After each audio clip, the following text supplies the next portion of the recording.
Jadi selama ada ketidakadilan, maka akan muncul upaya-upaya untuk menghadirkan keadilan. Saya nggak yakin teman-teman di driver ini diajak langsung sama regulator untuk menyampaikan unek-uneknya. Banyak mungkin nanti yang akan mendapatkan uang lebih dari nilainya itu, potongan 8%, tapi nanti kembali lagi kepada nanti ada feedback dari aplikasinya itu sendiri mungkin akan berkurang. Pemerintah itu harus memperlakukan kasus itu bukan berdasarkan viral gitu ya. Jadi mereka harusnya bisa mendeteksi secara dini problem itu masalahnya di mana.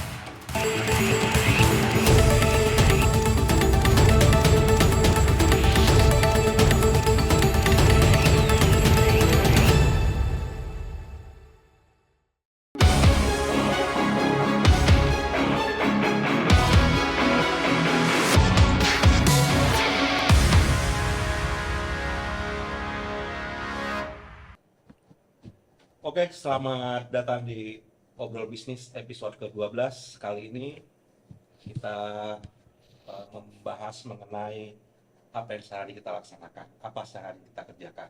Saya rasa hampir semua orang perkotaan Indonesia tidak pernah luput dari ini, yakni ojek online. Dan mungkin secara usia kita sudah terbiasa sekitar 10 tahun ini kita menggunakan ojek online, dipakai oleh hampir dari 8 juta orang tiap hari. Ojolnya sendiri mungkin sekitar 7 sampai 10 juta, tidak pernah ada data yang resmi soal ini, tapi di balik angka-angka itu ada fakta-fakta yang menarik. Ternyata ojol itu bekerja 11 jam hari dengan ini 50 km, lalu sekarang platform fee naik, sistem bonus sudah tidak ada lagi, banyak sekali lah ininya mereka. Lalu minggu lalu semua perbincangan itu terjadi lagi viral setelah ada bersama kita Bapak Sulis Agung Wibowo, driver ojol di mana Pak? Jatinegara ya Pak? Ya, di Jatinegara. Jatinegara, yang motornya diangkut oleh Dinas Perhubungan DKI ketika sedang ambil pesanan. Seperti kita tahu di Indonesia ini netizen kalau soal hal seperti ini cukup reaksinya cukup cepat dan langsung heboh. Sangat tepat. Motornya diambil juga bukan sebuah tindakan kriminal ya Pak ya, itu bukan nabrak orang, bukan jambret zaman dulu ya Pak ya, yang dua tak yang terkenal itu. Lalu akhirnya sampai gubernur angkat bicara, bahkan Bapak dikunjungi banyak orang. Nah, ini adalah episode kita kali ini. Jadi bersama kita sudah ada Bapak Sulis Agung, dipanggilnya Pak Agung ya Pak Agung, biasa Pak Agung. Lalu ada Mas Nail Huda dari Selios, Direktur Ekonomi Digital. Oke, saya senang Selios ini. Ini sebuah lembaga riset yang sedang naik daun karena katanya antek Soros. Ya kita nggak bicara itulah. Yang lain di sana juga ada Chief Juliasman. Beliau adalah founder dari Center for Quality and Science and Sustainability ya, Indonesia. Beliau adalah narasumber tetap kita. Jadi kita akan membahas tentang ojol, tentang bagaimana membangun sebuah ride-hailing yang berkeadilan. Jadi tema kita adalah di situ, karena potensi ekonominya besar. Menurut saya mereka juga buffer sosial masyarakat Indonesia. Karena kalau nggak ada ojol itu, saya kira angka pengangguran akan besar sekali. Dan sayangnya mereka kan living for today. Jadi dapat uang hari ini ya untuk dibelanjakan hari ini. Kalau mereka nggak kerja hari ini, besok mereka nggak tahu makan apa. Saya mulai dari Pak Agung. Pak, apa Pak sebenarnya yang terjadi Pak? Sekarang motornya udah ada sama Bapak? Aman, sudah ada. Nah, ceritakan Pak, gimana kejadiannya? Sangat cepat tuh kejadiannya. Kalau saya yang ngalamin itu, kejadiannya itu pas di hari Rebu tanggal 17, tepatnya jam setengah 10 tuh saya parkir hanya sebentar ya, kurang lebih dari 5 menit itu langsung seketika motor saya udah nggak ada, langsung naik ke atas truk. Tiba-tiba harus dibawa itu, saya kejar ya, saya histeris juga, saya mempertahankan satu kendaraan saja tuh, karena satu-satunya tunggangan saya, satu-satunya juga yang saya buat penghidupan seharian saya kan. Platnya juga plat K, itu motor itu plat siapa? yang mertua itu. Motor mertua. Sekarang motornya udah balik? Aman, masih ada balik. Oke. Lalu ya tadi saya bilang kebanyakan ojek online ini adalah yang dibilang fenomena living for today. Kalau mereka nggak keluar rumah hari ini, mereka nggak dapat uang. Nggak dapat uang. Berapa lama nggak dapat penghasilan gara-gara motor kita? Ya sebenarnya kalau kita memang salah satu kunci yang buat kita narik motor ya apa narik Grab ini ya memang motor ini Pak gitu kan. Sempat nggak dapat pendapatan cukup. Mungkin hampir 2 minggu saya juga bisa nggak dapat tuh hampir Cukup lama ya. paling kalau kita punya target biasa sehari 2,5 tapi kita cuma bawa 100 gitu. Itu kan sangat kurang kalau dikali Nah, Tiga. yang bikin viral apa itu? Ada yang netizen lihat.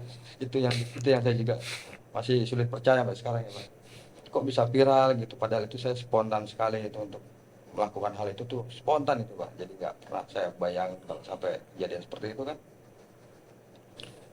Itu pagi harinya itu di Jumat itu banyak yang nelponin saya katanya juga terus ada yang mau koordinasi ke RT RW sama LSM katanya nanti jangan kemana-mana ada yang mau datang katanya. Saya juga mau gimana saya nggak kerja nanti nggak punya uang saya bilang gitu.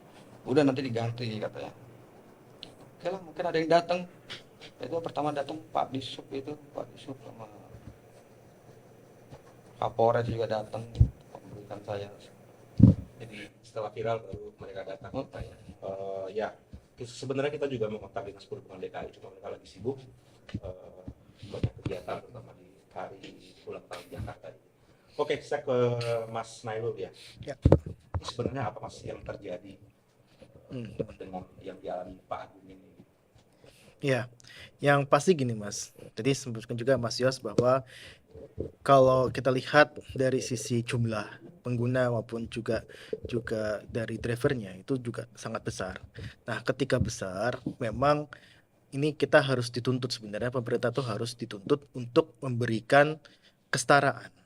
Bahwa di situ ya yang dilakukan oleh Pak Agung dengan mengambil orderan Pak ya. Mengambil orderan itu kan salah satu ya memang dia tugasnya seperti itu.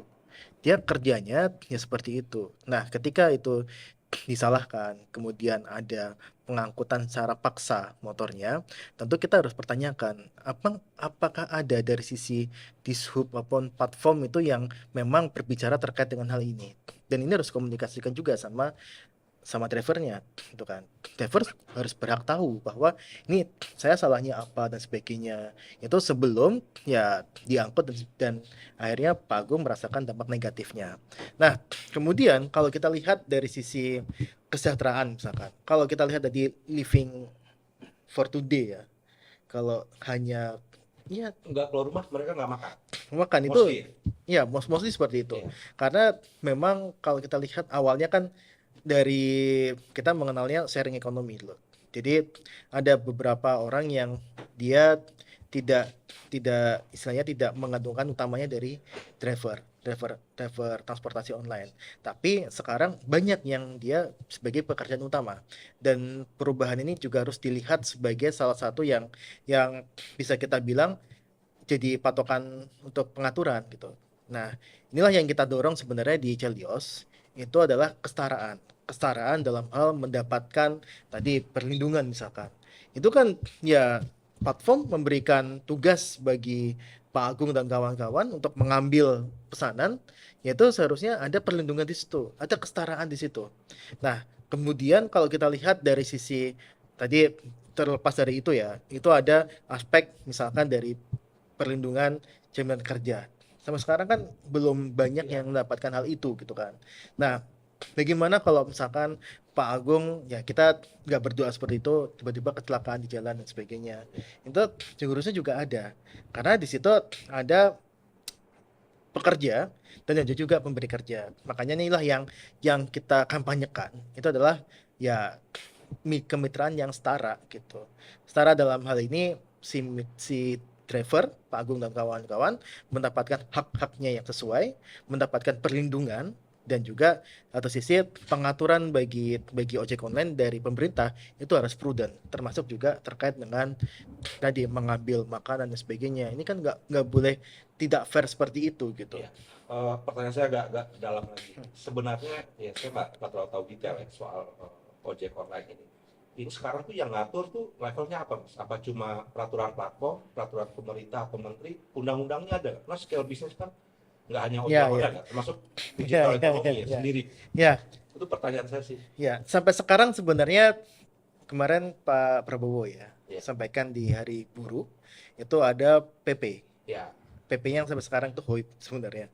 Sampai sekarang nggak ada wujudnya. Bahkan itu undang-undangnya nggak ada. Undang-undang nggak ada. Undang-undang nggak ada. Nah, selevelnya PP yang HOIP. Sebelum itu kita diatur transportasi online bukan kita ya. Transportasi online itu diatur melalui Permenhub, Permenhub, Kementerian Perhubungan. Diatur di situ untuk penetapan tarif dan sebagainya. Nah, itu yang mengatur sebenarnya. Nah, tapi di aturan tersebut juga masih banyak celah nih. Misalkan terkait dengan tadi ya, perlindungan sosial itu seperti apa, jaminan kerja seperti apa. Itu tidak ada aturan yang baku sebenarnya. Nah, kita nih berharap sebenarnya pada PP yang tengah digodok bukan tengah digodok lagi, mungkin sudah digodok tapi tidak kunjung dimunculkan di publik. Atau teaser aja. Mungkin teaser aja gitu kan. Nah, ini penting nih bagi Pak Agung sebenarnya untuk terus menyuarakan terkait dengan perlindungan sosial. Karena apa? Karena tadi resiko-resiko di jalanan itu sangat besar, termasuk tadi resiko untuk dia diambil motornya sama disub gitu. Itu kan termasuk resiko. Nah, pastikan dalam hal ini Pak Agung menjalankan apa yang diminta sama platform. Platform minta, Pak Agung ambil orderan ini diantarkan ke A gitu. Itu kan artinya ada orderan dari platformnya. Iya. Nah, dalam hal ini juga harus diputuskan. Ini kalau misalkan terjadi apa-apa, bagaimana tanggung jawab dari platformnya? Sampai sekarang tuh nggak ada Nggak gitu. ada ya. Jadi mereka memang benar-benar Nggak ada, baru kejadian viral itu baru mereka bersuara dan sebagainya. Nah, inilah yang kita sebut seharusnya itu adalah pengaturan yang setara gitu. Setara dan juga melindungi dari ya sosialnya dari teman-teman driver gitu. Itu yang selalu kita suarakan gitu. oke. Jadi ya belum setara lah ya intinya ya. Sampai sekarang Pak Agung mungkin yang lebih tahu ya. Agung yang lebih tahu. Pekerjaannya lebih ya mereka kan bukan pekerja formal dan tidak berusaha juga di formalize. Mereka juga kayaknya nggak berapa itu setara aja ya sebenarnya ya, gitu ya dengan Iya. teman tadi. Perlindungan sebagainya terkait juga kalau misalkan tadi ya Ini Pak kan Agung basic ya sebenarnya kayak parkir. Hmm. Itu tuh ternyata buat mereka meter gitu parkir hanya untuk menghemat parkir 2.000 3.000 kadang-kadang mereka nggak ngambil order karena emang katanya marginnya cuma udah habis buat parkir. Kan ya akan hal-hal basic ya. Jangankan bicara soal perlindungan sosial untuk hal kayak gitu aja kan nggak di cover. Iya, itu operasional sebenarnya, bukan, dan itu juga sebenarnya bukan dari konsumen, tapi harusnya dilihat dari layanan sebenarnya. Kalau saya pribadi lihatnya ya. Nah, kalau soal parkir dan sebagainya itu seharusnya masuk ke dalam salah satu komponen pembentuk harga gitu. Karena bagaimanapun juga ya harga parkir itu harusnya dimasukkan di situ sehingga tadi misalkan ada yang parkir di pinggir jalan itu bisa diminimalisir ya dengan ya tadi dengan dia tidak parkir di pinggir jalan dengan sudah ditambahkan kepada biaya yang lainnya yang ditanggung oleh konsumen. Sebenarnya seperti itu. Kadang ada konsumen juga Mas yang dia udah nggak usah bayar parkir dan sebagainya gitulah. Nah, ini yang membuat ya tadi akhirnya driver-driver itu mengambil keputusan yang merugikan driver sendiri gitu kan. Sebenarnya itu nggak perlu ketika ada aturan yang jelas gitu. Sekarang kan belum ada aturan yang jelas, kemudian juga belum setara gitu. Itu yang kita kejar sebenarnya di PP ini, tapi sayangnya PP ini masih siluman. Teaser ya, sebenarnya masih teaser. Oke. Chief Jul, ini kan kita udah tahu ekonomi size-nya besar. Rider ini bahkan ekonomi digital. Gimana nih dari kacamata sustainability, size dan compliance misalnya? Iya. Ini bisnis ini nih siapa sih yang diuntungkan sebenarnya gitu dari sudah 10 tahun lebih lah kita sekarang. Ya, jadi sebenarnya ride hailing ataupun ojek online ataupun taksi online ini sebenarnya pelarian ya dari orang-orang yang tersingkir dari jalur ekonomi formal. Jadi yang sebelumnya bekerja, saya juga sempat diskusi sebelum kegiatan tadi dengan Pak Agung, yang diberhentikan dari pekerjaan formal, biasanya lari ke ride hailing, ke jadi ojek Dulu online. sempat kerja, Pak? online. Sempat Kerja apa dulu? dulu saya di gudang garam. Di gudang garam. Jadi sempat kerja dan banyak orang seperti itu. Iya. Dan sekarang kita akan menghadapi lebih banyak lagi seperti itu karena dengan situasi ekonomi yang kata Prof Latuhihin itu kita ekonomi tidak baik-baik saja walaupun kata Purbaya kita akan baik-baik saja. Ekonomi kita tumbuh 5,61% katanya begitu, tapi yang dirasakan masyarakat, saya tadi sebelum jam 11 sampai jam 12 saya di ITC Sepakemas dan menyaksikan bagaimana sepinya ITC Sepakemas sekarang. Jadi ITC itu kan sebenarnya pusat perdagangan ya. Saya pikir ITC dengan nasibnya akan sama. Jadi itu kan melihat sirkulasi ekonomi itu jalan atau tidak, dan itu tidak jalan. Jadi yang dikatakan Purbaya itu saya meragukan bahwa kita baik-baik saja. Kita sekarang sedang krisis kita, tapi pemerintah nggak mau mengakui. Itu saja. Ya, jadi itu satu praktek yang tidak baik, tidak transparan. Jadi dalam prinsip kita dalam good governance, dalam kita risk management dan compliance management, prinsip utama itu harus transparan. Dan masalah transparansi ini juga dipermasalahkan oleh MSCI tentang transparansi data bursa, perdagangan semacam itu kan, itu masih dipermasalahkan. Walaupun dia masih menetapkan kemarin bahwa kita masih di emerging market, belum diturunkan ke frontier market, tapi masih jadi catatan mereka bahwa kita belum transparan sebetulnya. Nah, model bisnis seperti ini ya, mitra gig apalah namanya itu sebenarnya akan sustain.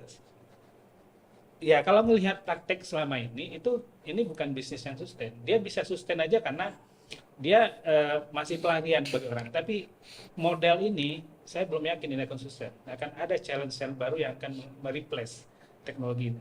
Dan dari bentuk ketidakadilan yang muncul, misalnya sebelum adanya penetapan 8% ya.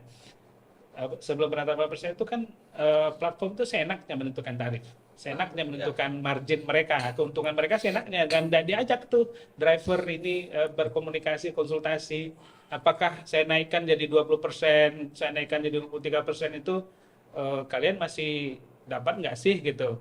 Apalagi sekarang kan ada tren yang tarif murah. Saya pikir tarif murah itu yang nanggung platform, ternyata yang ditekan itu adalah driver gitu. Dan itu praktek yang tidak adil sebenarnya.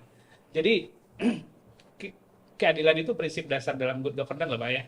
Jadi ada prinsip tarif namanya dalam good governance itu, transparansi, accountability, responsibility, fairness atau keadilan, sama